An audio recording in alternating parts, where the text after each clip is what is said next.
El 3 de mayo de cada año celebramos la Santa Cruz. ¿Y por qué? ¿O qué? ¿Qué tiene que ver la cruz en la que murió Cristo en un Viernes Santo con la celebración de la Santa Cruz allí el 3 de mayo?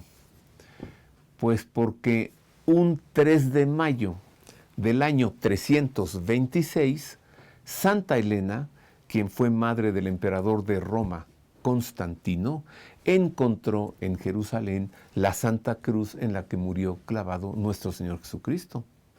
Así que el 3 de mayo, más que celebrar así la Santa Cruz solita, lo que celebramos es el hallazgo o el encuentro, el descubrimiento de la Santa Cruz.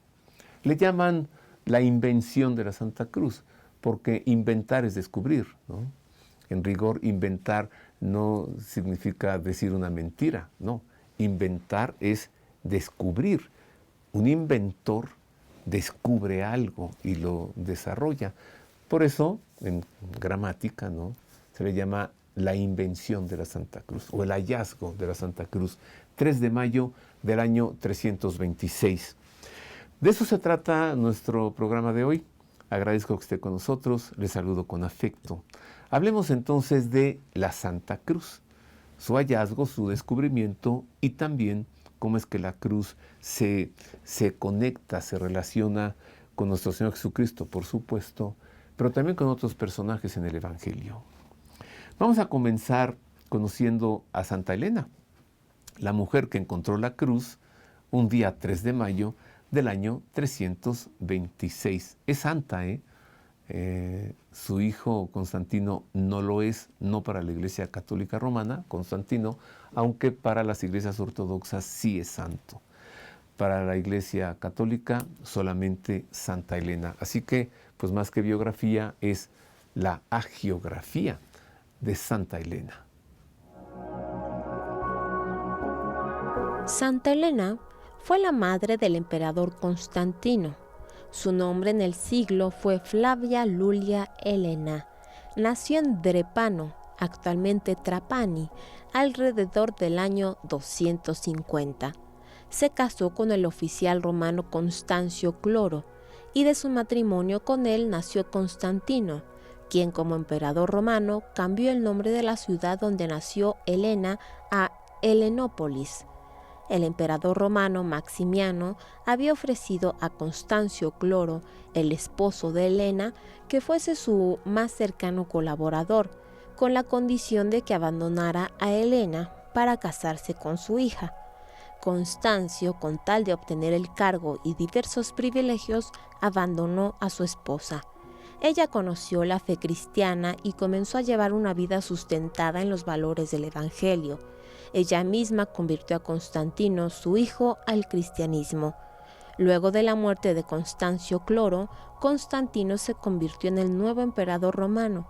Nombró a su madre emperatriz y le otorgó poderes amplios para emplear los recursos públicos en las obras que a ella le pareciesen adecuadas para el crecimiento del imperio. Ella, sin embargo, de ser la emperatriz, vestía con sencillez, se reunía con los pobres y les ayudaba en sus necesidades. Helena emprendió una peregrinación a Jerusalén con el objetivo preciso de encontrar la cruz en la que había muerto Jesús. Se afirma que la encontró un día 3 de mayo y la hizo llevar a Roma junto con la escalera de mármol del pretorio en el que Jesús fue juzgado por el pretor Poncio Pilato. En Tierra Santa ordenó la edificación de 3 iglesias, una en el Monte Calvario, una en el Monte de los Olivos y otra en Belén de Judá. Santa Elena murió a la edad de 79 años en el año 329. En Roma, su memoria litúrgica se celebra el 18 de agosto y es patrona de la arqueología, de la conversión a la fe en Jesucristo y de los matrimonios difíciles. Santa Elena, la madre del emperador Constantino, yo la quiero mucho, es amiguísima mía Santa Elena, y yo le digo con cariño, le digo Santa Elena, de todas las santas, la más buena, de bondad, por supuesto, no pienses de otras cosas, por favor. Hablemos ahora de la Santa Cruz, propiamente, ya. Y además, ¿dónde? Le voy a decir enseguida, ¿dónde se encuentra la reliquia más grande de la Santa Cruz o la fracción o el trozo más grande de la cruz en la que murió nuestro Señor? En un convento franciscano se encuentra en España, pero precisamente ¿dónde? Aquí lo tiene usted. El hallazgo de la Santa Cruz de Nuestro Señor ocurrió gracias a la incursión que emprendió Santa Elena, madre del emperador Constantino, a Jerusalén tras la celebración del Concilio de Nicea entre los años 325 y 327. Luego de hacer derribar el templo de Venus, erigido por los romanos en el Monte Calvario, el 3 de mayo del año 326 se encontraron 3 cruces en el lugar. Para identificar a la de Nuestro Señor, el obispo San Macario hizo que un niño muerto fuese tocado por las 3 cruces y volvió a la vida con la que correspondía a la de Cristo, aunque otras informaciones refieren que se trató de una mujer moribunda que al momento recuperó la salud. Sobre el sitio del hallazgo se erigió la Basílica de la Santa Cruz, llamada también del Santo Sepulcro, donde quedó depositada la sagrada reliquia hasta que en el año 622 los persas invadieron Siria y Palestina, destruyeron Jerusalén, saquearon la basílica y robaron parte de la cruz. En el año 628 el emperador de Bizancio, Heraclio I, invadió la capital persa, recuperó la cruz y la envió a Roma, donde quedó depositada en la Basílica de la Santa Cruz, conservada en forma vertical dentro de un relicario junto con otras reliquias. Otro fragmento de la cruz, de 24 centímetros, se conserva dentro de un relicario en la Sainte-Chapelle de París. El 19 de octubre de 1128, el patriarca de Jerusalén donó otra parte de la cruz, resguardada bajo su custodia, al rey Alonso VII de León, quien la confió al convento franciscano de Santo Toribio de Liébana, en Cantabria, España. Este es el fragmento más grande, conocido como Lignum Crucis. Corresponde al brazo izquierdo y se encuentra armada en forma de cruz dentro de un relicario de plata dorada de estilo gótico, elaborado en 1697. La cruz de madera mide 63.5 por 39,23 centímetros y 4 de grosor. La madera es de ciprés. Así que está en el convento de Santo Toribio de Liébana, en España, el fragmento más grande de la Santa Cruz, aunque también tenemos un pequeño fragmento en la Basílica de la Santa Cruz de Jerusalén, en la ciudad de Roma, y otros fragmentos de la cruz en diversas catedrales, iglesias y basílicas.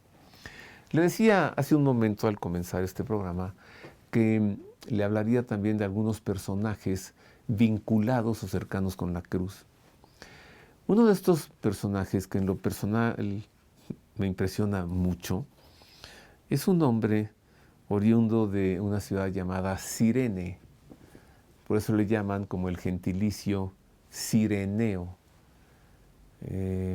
No Cirineo, no, el Cireneo, de nombre Simón, Simón de Cirene o Simón el Cireneo. Me impresiona mucho porque él cargó la cruz de nuestro Señor en la Vía Crucis, la Vía Dolorosa. Y me impresiona que pienso que en un hombro cargaba la cruz y en el otro hombro cargaba él mismo a nuestro Señor. Primero rechazó cargar la cruz y al final, cuando llegaron al Valle del Gólgota, junto al Monte Calvario, pienso que a los verdugos les fue difícil separarlos porque Simón ya no quería soltarse del Señor. Fue invitado a participar de la pasión del Señor, Simón de Cirene. Le ayudó a cargar la cruz. Vamos a conocerlo en el relato del Evangelio.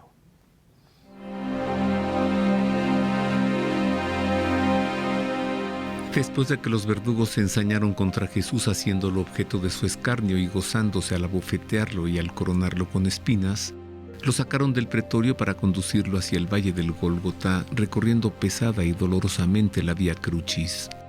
Y obligaron a uno que pasaba, a Simón de Cirene, que volvía del campo, el padre de Alejandro y de Rufo, a que llevara su cruz. Lo conducen al lugar del Gólgota, que quiere decir Calvario. Aquel mediodía el aire se tornó denso y las nubes normalmente asociadas al cielo huían de él porque el sol quemaba todo el ambiente. Simón, al que llamaban Cireneo, porque en esa región había nacido y crecido, aquel mediodía abandonó su faena en el campo para acudir a la sinagoga a presentarse dócil ante Dios y preguntarle cómo podría ese día atender a su voluntad.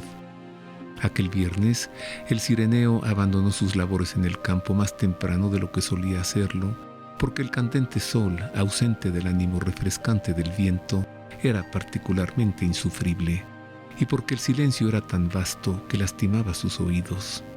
Soltó sus herramientas de labranza y marchó rumbo a casa.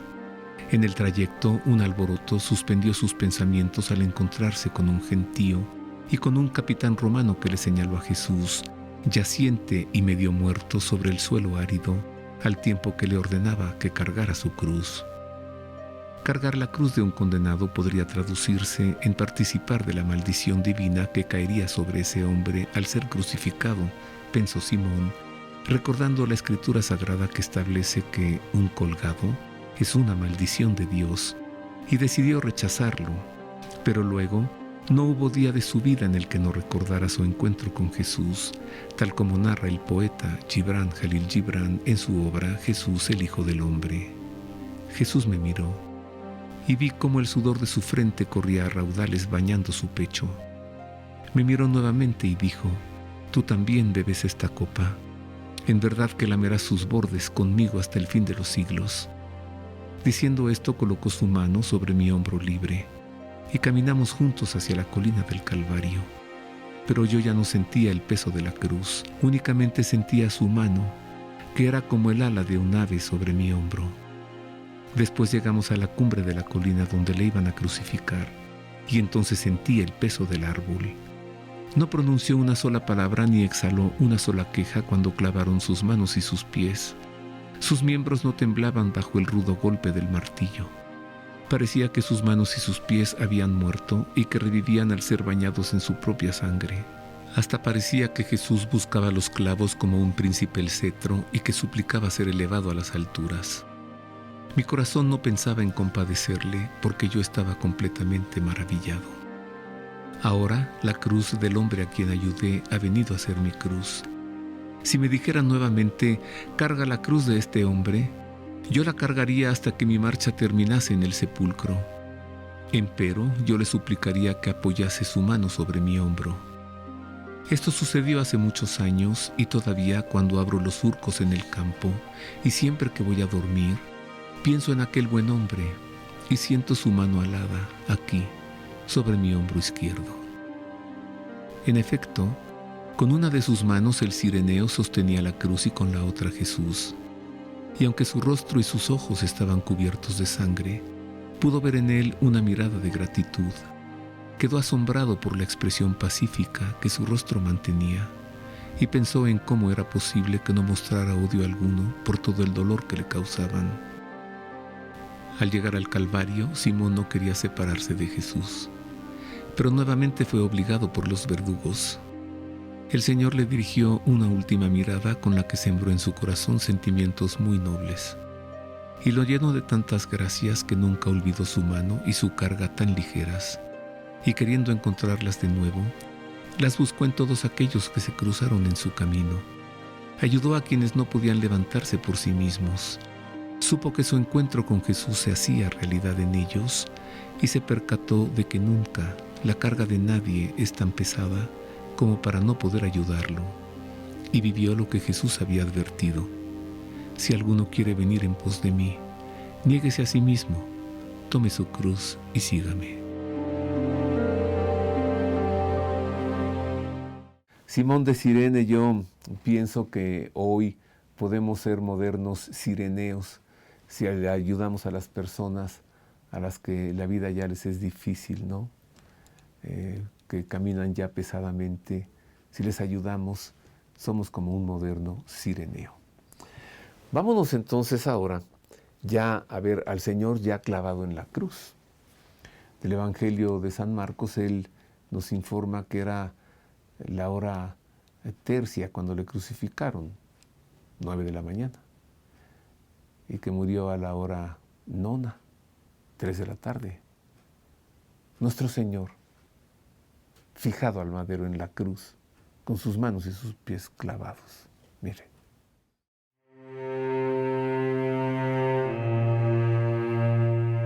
Terminada la dolorosa travesía por la Vía Crucis, llegó Jesús al valle del Gólgota, donde le daban vino con mirra, pero él no lo tomó. Lo crucifican y se reparten sus vestidos, echando a suerte saber qué se llevaba cada uno.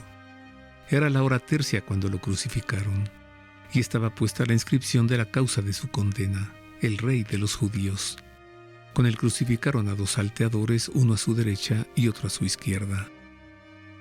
Hubo en aquel tiempo una cofradía conformada por mujeres piadosas que proporcionaban a los crucificados un paliativo a sus dolores, exiguo ante el tormento de la cruz, aunque proporcionaba un alivio al combinar la mirra, que ocasionaba adormecimiento, con el vino que provocaba embriaguez.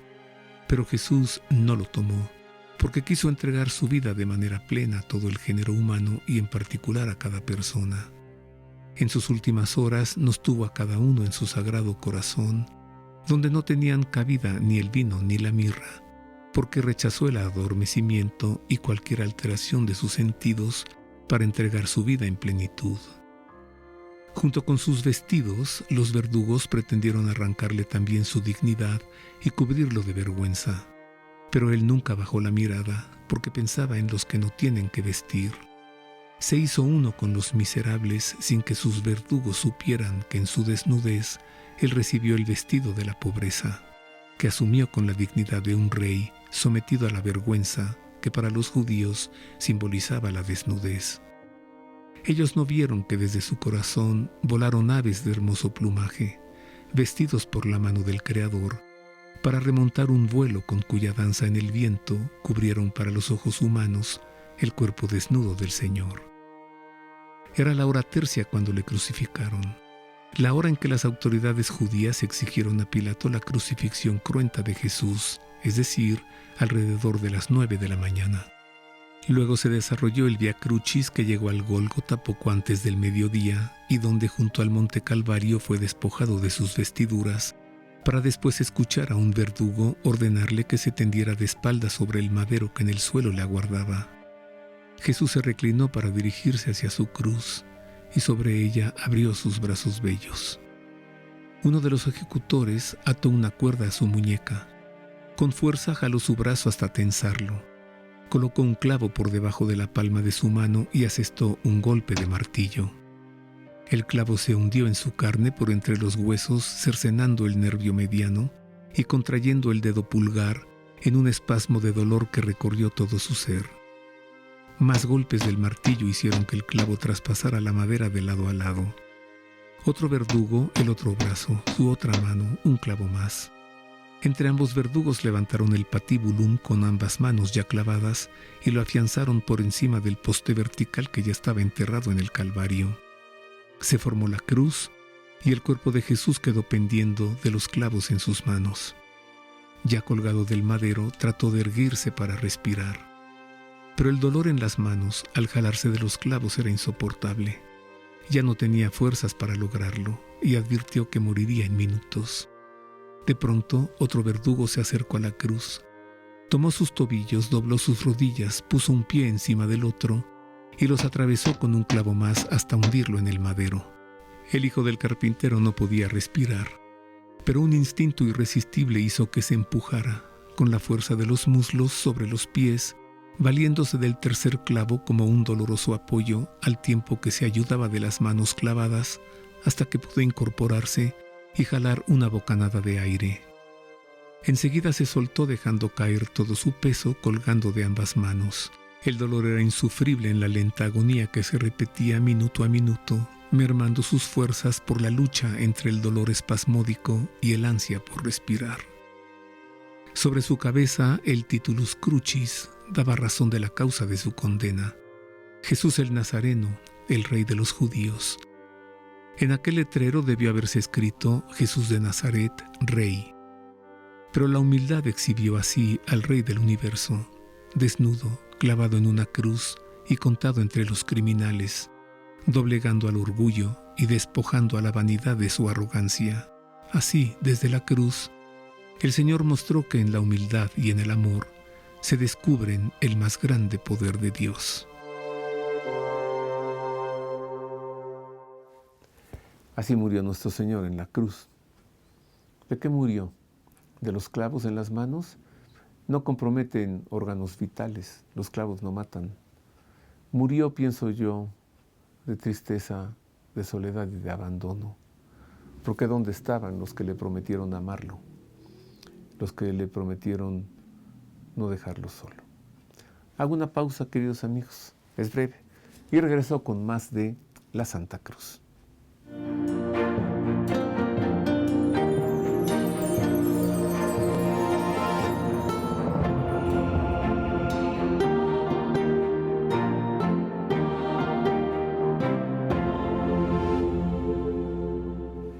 Ya estamos de regreso en este programa en el que estamos hablando de la Santa Cruz, pues cada día 3 de mayo celebramos el hallazgo o el descubrimiento de la Santa Cruz, pues logrado por Santa Elena precisamente un día 3 de mayo del año 326, Santa Elena, madre del emperador Constantino. Sabemos por los evangelios que en la cruz se colocó un título, una escritura en madera. Nos dice el Evangelio que Pilato lo hizo escribir en hebreo, en latín y en griego, y que el texto dice Jesús de Nazaret, Rey de los Judíos. Se conserva este objeto clavado a la cruz, también con un clavo. Pues sí, se le llama en latín titulus crucis o título de la cruz. Era una costumbre romana para exhibir al crucificado, al delincuente, y que la gente supiera por qué se le había crucificado, ejecutado de esa manera, ¿no? Aleccionadora forma de presentar a un crucificado. Conozcamos más de el título de la cruz. La reliquia del título de la cruz, conocida como Titulus Crucis y también como Elogium, corresponde al letrero que fue colocado en la cruz de nuestro Señor con la inscripción Jesús de Nazaret, Rey de los Judíos, en las 3 lenguas que se hablaban en la provincia romana de Siria: griego, hebreo y latín. En su búsqueda de la cruz en Jerusalén, Santa Elena no encontró el título cercano a los restos del madero porque se encontraba en posesión de un fiel discípulo cristiano, quien lo entregó a la madre de Constantino para que fuese llevado a la ciudad de Roma, donde se encuentra actualmente entre las varias reliquias que son resguardadas en la Basílica de la Santa Cruz. Esta reliquia consiste en una madera rectangular de 45 por 35 centímetros y corresponde a la mitad del letrero que fue clavado en la cruz. Otros fragmentos del Titulus Crucis se localizan en la Basílica Romana de San Juan de Letrán y en la iglesia de San Marcos de la ciudad de Roma. Así que se conserva en la Basílica de la Santa Cruz de Jerusalén, en la ciudad de Roma, a 1, 2, a 3, 4 cuadras de la Basílica de San Juan de Letrán, que es la Catedral de Roma. Le dije hace un momento que el título de la cruz fue clavado a la cruz, o sea, se utilizó un clavo. ¿Cuántos clavos se utilizaron para fijar las manos y los pies de nuestro Señor? Usted me dirá rápidamente 3. Yo estoy de acuerdo con usted. Sin embargo, tenemos representaciones pictóricas, por ejemplo, el crucifijo de Velázquez, donde vemos un clavo para cada pie. Entonces ahí serían 4. Sin embargo, la sábana santa nos muestra una pierna más recogida y un pie así como doblado. Entonces, por la sábana santa podemos pensar que fue un clavo el que se utilizó para ambos pies. Bueno, fíjese que han sido hallados los clavos y fue Santa Elena quien los encontró. Y son 4. 2 para las manos, 1 para los pies y el otro para clavar el título a la cruz. ¿Y dónde están estos clavos y dónde se encuentran? Mire usted. En el año 326, cuando Santa Elena encontró la cruz de Nuestro Señor al excavar el Monte Calvario, también encontró los clavos con los que fue crucificado, aunque también los clavos con los que se fijó el título de la cruz. Es probable que se hayan empleado 4 clavos en la crucifixión de Jesús, aunque la impronta de la sábana santa evidencia que uno de sus pies estuvo sobre el otro, lo que supondría que solo se usaron 3 clavos. Santa Elena llevó los clavos a Roma, pero durante el trayecto se precipitó una fuerte tormenta borrascosa en el mar Adriático que puso en peligro a la embarcación. Ella logró calmar la tormenta arrojando al mar uno de los clavos, conocido como Deponi, y al momento de entrar al agua sobrevino la calma, pero ese clavo no se perdió porque lo arrojó atado a una cuerda para recuperarlo. San Ambrosio, arzobispo de Milán, refiere que Santa Elena hizo fundir uno de los clavos para hacer el freno del caballo de su hijo Constantino, a fin de que gozara de protección divina en las batallas. Este clavo es conocido como el bocardo. Otro de los clavos, conocido como la corona de hierro de Lombardía, lo hizo incrustar en una diadema con perlas en la corona de Constantino, la misma con la que fue coronado el emperador Carlomagno en el año 775.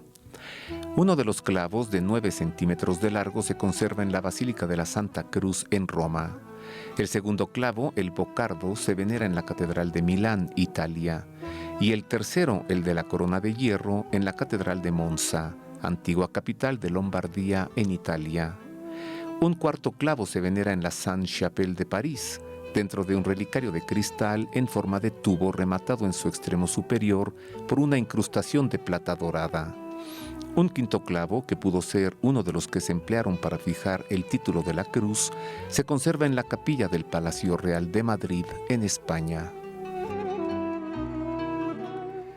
Santa Elena no solamente encontró los clavos, Santa Elena también encontró la corona de espinas de nuestro Señor. Pues una corona que, ¿usted qué opina? ¿Se la retiraron para clavarlo a la cruz?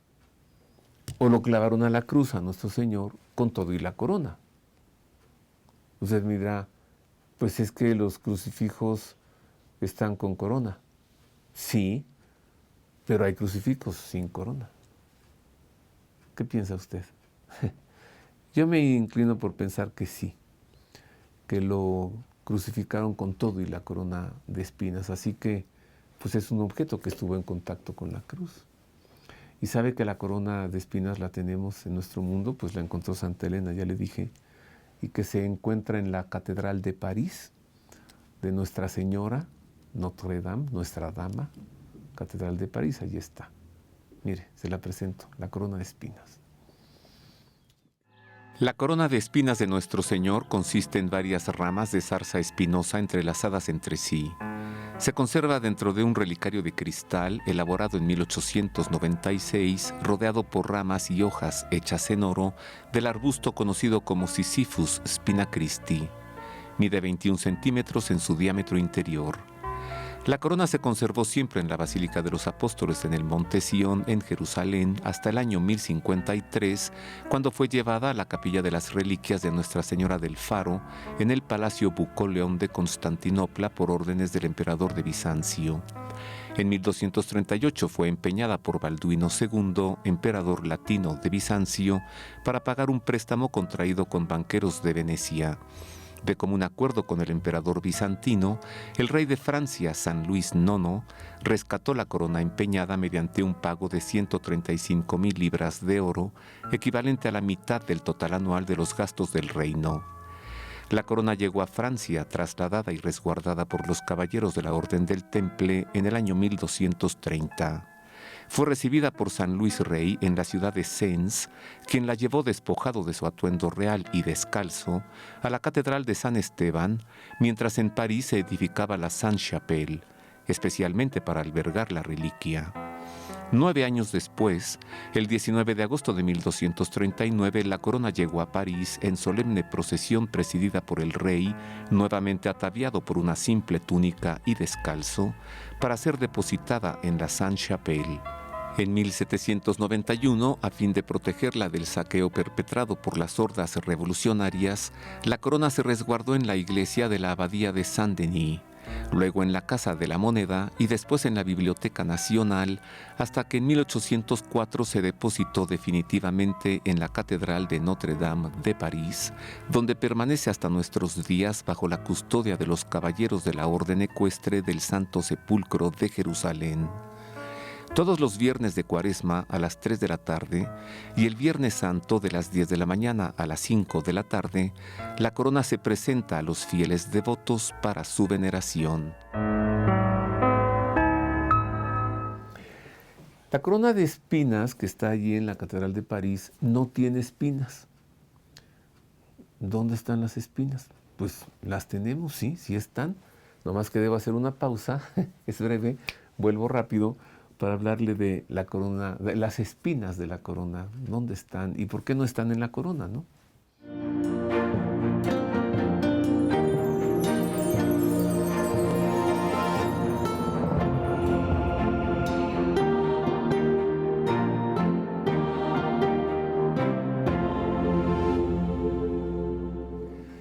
Y continuamos hoy la Santa Cruz. A ver, ¿qué hemos revisado, no? Le presenté primero a Santa Elena, quien encontró la Santa Cruz un 3 de mayo del año 326. Luego propiamente le presenté la Santa Cruz. Luego le presenté a Simón de Cirene, o el Cireneo, quien cargó la cruz. Luego a nuestro Señor Jesucristo clavado en la cruz. Luego le hablé del título de la cruz, de los clavos y de la corona. Y le dije que la corona está en la Catedral de París, pero que no tiene espinas. ¿Dónde están las espinas? Mire usted. Las espinas de la corona de nuestro Señor proceden del arbusto Sisyphus, que llega a medir hasta 6 metros de altura, de tronco tortuoso del que brotan flores llamadas azufaifa y también espinas de unos 6 centímetros de largo. Los emperadores de Bizancio con el tiempo fueron despojando a la corona de varias espinas que obsequiaron a papas y monarcas, como sucedió con las 8 espinas que regaló la emperatriz bizantina Irene a Carlomagno, emperador romano-germánico. Desde que llegó a Francia, el rey San Luis distribuyó las espinas que quedaban, unas 70, a las principales iglesias de Francia. Según cálculos conservadores, en nuestros días puede haber unas 100 espinas esparcidas entre la cristiandad. En Roma se encuentran algunas en la Basílica de la Santa Cruz, en la Basílica de San Juan de Letrán, en la Iglesia de San Marcos y en la Iglesia de Santa Praxede. En España se encuentran algunas en el Escorial, en Barcelona, Montserrat, Tarazona en Zaragoza y en el monasterio cisterciense de la Santa Espina en la provincia de Valladolid. Algunas de estas espinas presentan 3 especies de milagros que ocurren solamente cuando el Viernes Santo se celebra el 25 de marzo, en coincidencia con la fiesta de la Anunciación del Señor, en lo que indicaría una estrecha relación entre el misterio de la Anunciación y el de la Pasión de Cristo. Estos milagros son de 3 tipos: reverdecimiento, cuando la espina se torna fresca y flexible como si estuviese en una planta viva; florescencia, cuando la espina florece al surgir de ella una pequeña flor de color dorado o blanco o azul o verde; y reviviscencia, cuando de la espina emana una gota de sangre, o bien cuando una gota anterior que estaba seca se torna roja y fresca. Las espinas milagrosas se encuentran en santuarios italianos de las localidades de Bérgamo, Perugia, Bari y en la Catedral de Andria, donde ocurrió recientemente el milagro el 25 de marzo de 2016, testimoniado bajo observancia con lupa por Monseñor Raffaele Calabro, obispo de la diócesis de Andria. Así que las espinas de la corona, pues dispersas por las catedrales de Francia principalmente, ¿no? Aunque conozco una iglesia en Madrid que le llaman de la Santa Cruz, no, pero tiene un fragmento de la cruz. Bueno, sí, no solamente en Francia, hay algunas otras catedrales o basílicas que conservan alguna de las espinas de la corona. Cuando nuestro Señor Jesucristo murió en la cruz, ya muerto, José de Arimatea fue a pedirle al prétor Poncio Pilato que le permitiera descolgar el cadáver de la cruz y darle sepultura, porque lo que se hacía era dejar los cuerpos allí colgados Llegaban las aves de rapiña y los devoraban, y las fieras también. José de Arimatea no quiso eso para el Señor y logró que el prétor Pilato le permitiera descolgar el cuerpo de la cruz. Pero se quiso cerciorar Pilato de que efectivamente ya estaba muerto, ¿no? Entonces envió un centurión. El centurión con su lanza atravesó el corazón de Jesús. Dijo, efectivamente, ya está muerto. Y Pilato le concedió a José de Arimatea, San José de Arimatea, descolgarlo y darle sepultura. Esa lanza con la que el centurión Longinos atravesó el corazón del Señor, ya muerto, se conserva en Viena, en el Museo Schatzkammer, o el Museo del Tesoro de los Habsburgo. Ahí está. Hitler, Adolfo Hitler, la quiso tener en su poder y la tuvo, pero solo un tiempo. Muy interesante la historia de la Santa Lanza de Longinos, se la presento. Son 4 las reliquias correspondientes a la lanza con la que el centurión Longinos traspasó el corazón de nuestro Señor. Inicialmente la lanza se conservó en Jerusalén, de donde fue llevada a Antioquía para protegerla de la invasión musulmana. Una parte de la punta de hierro de la lanza, que se encuentra en Ekmiatzin, Armenia, fue descubierta por Pedro Bartolomé durante la Primera Cruzada en el año 1098, enterrada bajo la Catedral de San Pedro en Antioquía. Los cruzados, en posesión de la lanza, se supieron invencibles, derrotaron a los musulmanes y tomaron Antioquía.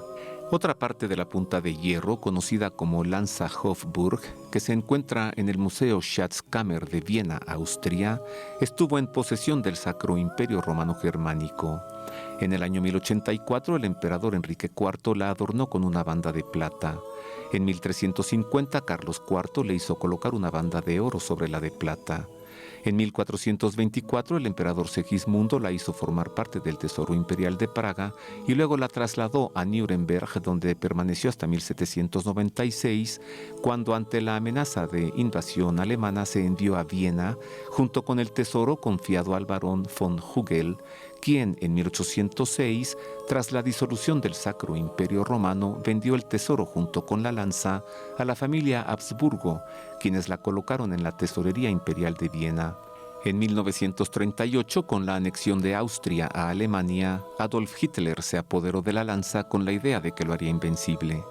En 1940 la colocó en una cámara blindada a 150 metros bajo tierra, donde fue hallada el 20 de abril de 1945 tras el bombardeo norteamericano por el general Alexander Patch, quien la llevó a Estados Unidos. El 7 de enero de 1946, el general George Patton la devolvió a Austria, donde permanece hasta nuestros días en el Museo Schatzkammer de Viena. Una tercera parte de la punta de hierro estuvo en la Sainte-Chapelle de París, como lo afirmó el Papa Benedicto XIV desde el reinado de San Luis, de donde fue sustraída por las hordas de la Revolución Francesa sin conocerse su paradero hasta ahora. El asta de la lanza, que se conserva en la Basílica de San Pedro del Vaticano, junto a la escultura de San Longinos, obra del maestro Gian Lorenzo Bernini, estuvo en Constantinopla hasta que en 1492 el sultán Bajazet se la envió al Papa Inocencio VIII, aclarando que la punta se encontraba en poder del rey de Francia.